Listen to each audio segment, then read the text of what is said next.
The storm had been merciless that November night, tearing through the valley like a wounded animal. Sarah clutched her daughter's hand as their car sputtered its final breath on the desolate mountain road, steam rising from the hood like a dying prayer.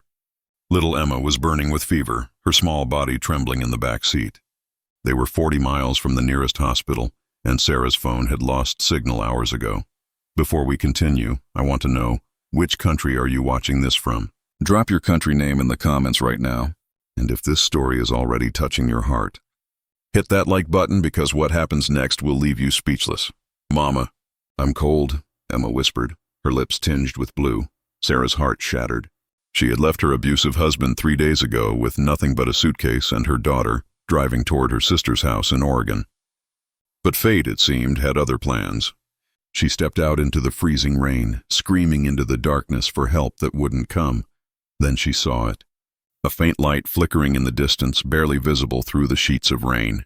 Without thinking, Sarah lifted Emma into her arms and ran, her shoes sinking into mud, her breath coming in ragged gasps.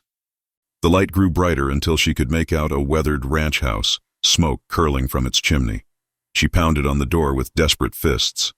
"Please, someone help! My daughter needs help." The door swung open, and there stood a man who looked carved from the very mountains surrounding them.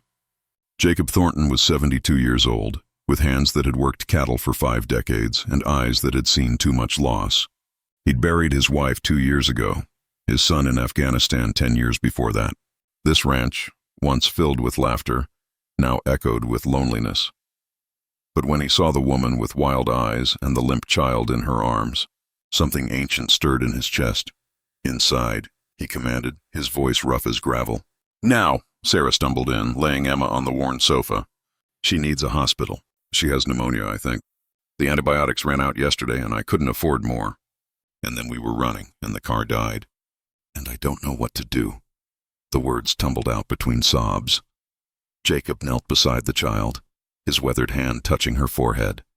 He'd seen this before, decades ago, when medical help was far and winter was cruel. He moved with purpose, grabbing blankets, stoking the fire until it roared. He disappeared into a back room and returned with a small box.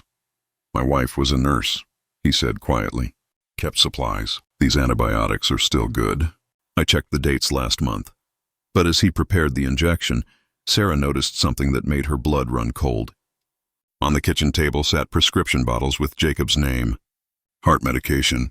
The labels warned of dangerous interactions with common antibiotics. Her nursing school training, abandoned when she married at 19, came flooding back. "Wait," she said. "If you give her that injection and you're taking those medications, you can't. If you get sick, if she gets you sick, those antibiotics could—" Jacob looked at her, and in his eyes she saw not fear but peace. He understood. Using these antibiotics now meant he couldn't use them if he fell ill. At his age, with his heart condition, pneumonia was often a death sentence. "I'm begging you," Sarah whispered, but not to stop him. "Hurry up. Now pause for a second.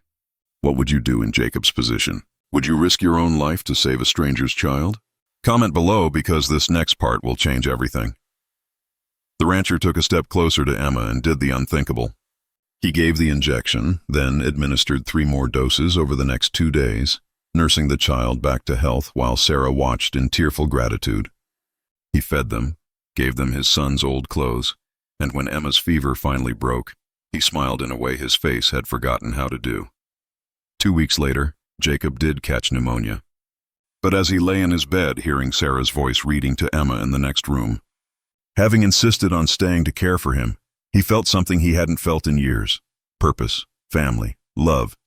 He'd spent a fortune saving his cattle over the years, but saving this child, giving her a future, giving this broken woman hope again, that was worth everything. Some prices, he realized, aren't too high to pay. Jacob Thornton recovered, against all odds. And he never spent another Christmas alone. Sometimes the greatest miracles come from the smallest acts of kindness. If this story touched your soul, if it reminded you that there's still goodness in this world, then do me a favor. Hit that subscribe button right now and turn on notifications because I share stories like this every single day. Stories that will restore your faith in humanity. Share this video with someone who needs hope today. And tell me in the comments, have you ever met someone like Jacob?